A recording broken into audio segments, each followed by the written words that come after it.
दोस्तों आज हम पढ़ेंगे प्रकाश का परावर्तन के बारे में। यह एयर है, यहाँ पर ये मीडियम फर्स्ट है, यहाँ पे एयर है, और ये मीडियम सेकंड है, यहाँ पर वाटर है। आप यहाँ पे देख सकते हैं मटेरियल एयर यूज़ हुआ है, यहाँ पे डेंसिटी है इसकी, and refractive index of refraction is 1, और 1 होता है एयर के लिए। यहाँ पे वाटर है और वाटर का रिफ्रैक्टिव इंडेक्स होता है 1.33, यहाँ पे मटेरियल वाटर लिया हुआ है।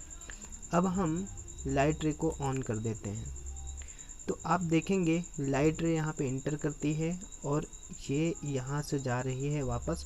तो प्रकाश का किसी एक माध्यम से प्रकाश का किसी सरफेस सतह से टकराकर उसी माध्यम में जाना प्रकाश का परावर्तन कहलाता है। और एक्चुअली इस सॉफ्टवेयर में दोनों चीज़ें एक साथ दिखाई गई हैं। जब कोई प्रकाश किरण एक माध्यम से दूसरे माध्यम में जाती है तो वह अपने मार्ग से विचलित हो जाती है। प्रकाश की इस घटना को प्रकाश का अपवर्तन कहते हैं। इस सॉफ्टवेयर में दोनों चीज़ें एक साथ दिखाई गई हैं।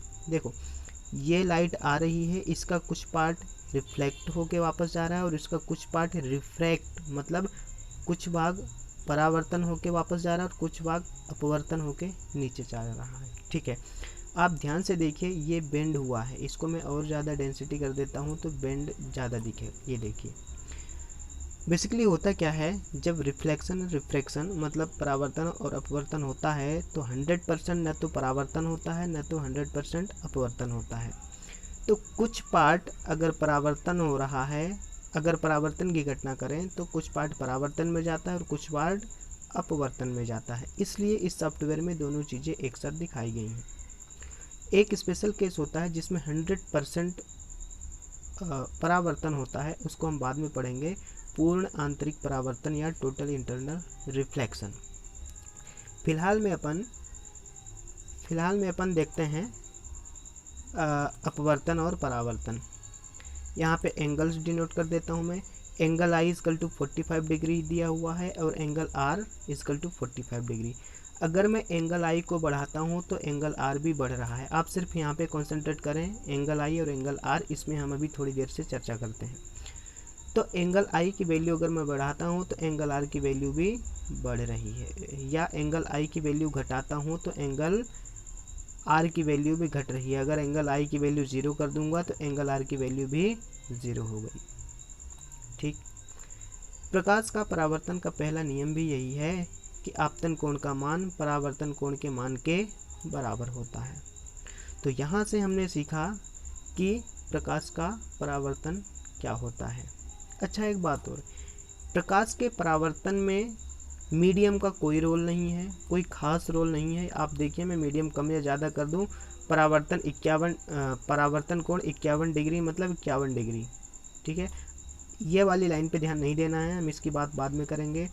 अच्छा दूसरा मीडियम भी मैं चेंज कर दूं तो परावर्तन में कोई चेंजेस नहीं हो रहा है। आप देखें ये मीडियम में चेंज कर रहा हूं तो ऊपर 51 डिग्री मतलब 51 डिग्री ही यहाँ पे लिखा हुआ है, इसको कम ज़्यादा नहीं हो रहा है। ठीक है, अब हम देखते हैं बेसिकली हम बुक में क्या पढ़ते हैं कि यहाँ पे एक ले लेते हैं चिकनी सतह और उसमें नीचे की तरफ पेंट कर देते हैं। आपको वैसे ही बनाना है, इस सॉफ्टवेयर में ऐसा दिया हुआ था इसलिए मैं इस सॉफ्टवेयर में समझा रहा हूँ। आप जब प्रकाश का परावर्तन बनाएंगे तो एक सरफेस लेंगे और उसमें ऐसा पेंट कर देंगे। ठीक है, अब हम देखते हैं परावर्तन वाली बात, अब हम देखते हैं अपवर्तन की बात। जब प्रकाश की किरण किसी एक माध्यम से दूसरे माध्यम में जाती है तो वह अपने मार्ग से विचलित हो जाती है। प्रकाश की किरण ऐसे सीधी जा रही थी यहाँ से, लेकिन उसका माध्यम चेंज हुआ। यहाँ पे हवा है मतलब एयर है और ये एयर से कहाँ जा रही है, ये फिलहाल में हम ग्लास ले लेते हैं। एयर से ग्लास में जा रही है तो वह अपने मार्ग से विचलित हो जाती है और प्रकाश की इस घटना को प्रकाश का अपवर्तन कहते हैं। मीन्स जब कोई प्रकाश की किरण एक माध्यम से दूसरे माध्यम में जाती है तो वह अपने मार्ग से विचलित हो जाती है। इस घटना को प्रकाश का अपवर्तन कहते हैं। ठीक, ओके, यहाँ पे भी आपतन कोण होता है। अभिलंब और आपतित किरण के बीच में बने कोण को आपतन कोण बोलते हैं। और अभिलंब तथा अपवर्तित किरण, अच्छा इस किरण का नाम होगा अपवर्तित किरण और इस किरण का क्या नाम होता था, परावर्तित किरण। ठीक है। तो अपवर्तित किरण और नॉर्मल के बीच बने कोण को हम बोलते हैं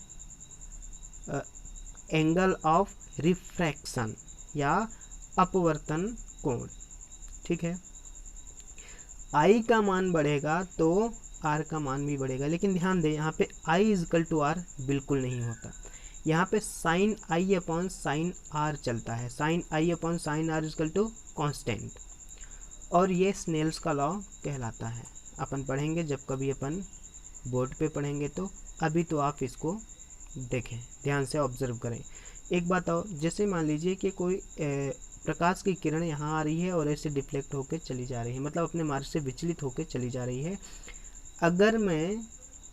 अगर मैं एंगल आई बढ़ाता हूँ तो एंगल आर, मतलब ये वाला एंगल भी बढ़ रहा है, ठीक है, लेकिन उतना नहीं बढ़ रहा जितना एंगल आई बढ़ रहा है। इसके बारे में डिस्कशन करेंगे अपन। अब देखिए एक बात और, अगर मैं इस मीडियम को और डेंस कर दूं तो क्या होगा, देखते हैं। मतलब प्रकाश की किरण और ज़्यादा झुक गई है। ध्यान से देखें, आप पहले यहाँ पे थी, मैंने और डेंसिटी बढ़ा दिया तो प्रकाश की किरण और झुक गई।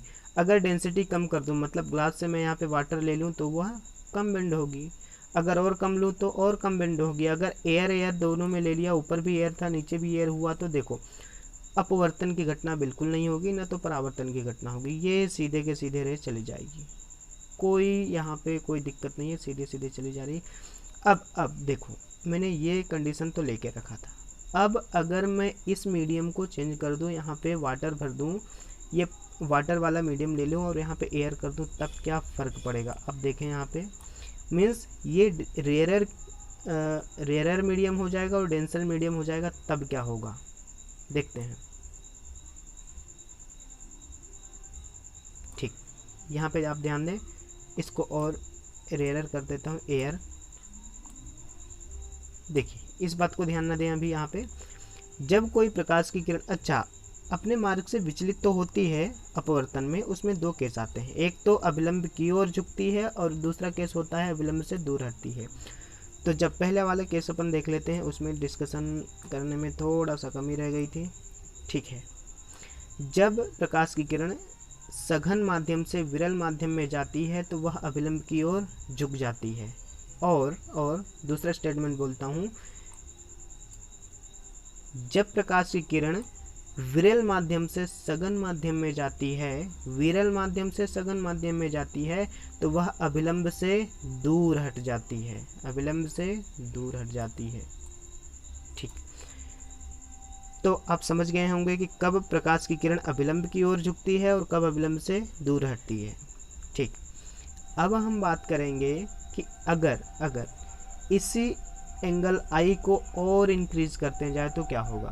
देखो, एंगल आई बढ़ा रहे हैं तो एंगल आर भी बढ़ रहा है, लेकिन एंगल आर आप ध्यान दें ज़्यादा स्पीड से बढ़ रहा है, एंगल आई धीरे धीरे बढ़ रहा है। आर मतलब ये वाला एंगल, एक्चुअली इसको भी आर बोलते हैं, इसको भी आर बोलते हैं, लेकिन हम इस पे कॉन्सेंट्रेट नहीं करेंगे, हम सिर्फ ये वाली लाइन पे कॉन्सेंट्रेट करेंगे, मतलब अपवर्तन की घटना पे ध्यान दे रहे हैं। यहाँ पे इसको बढ़ाते जा रहे हैं, एक ऐसी कंडीशन आएगी जहाँ पे आई की वह वैल्यू जहाँ पर, अब यहाँ पे देखिए आप, यहाँ पे एक माध्यम से जाकर उसी माध्यम में वापस आ रही है। ठीक है, इस घटना को बोलते हैं टोटल इंटरनल रिफ्लेक्शन या पूर्ण आंतरिक परावर्तन। ठीक है, हम पूर्ण आंतरिक परावर्तन का अलग से वीडियो बनाएंगे, तब तक आप अभी अपवर्तन और परावर्तन के बारे में अच्छे से स्टडी करें, और कोई डाउट हो तो मुझे बताएं। ठीक है, आज के लिए इतना ही। ओके।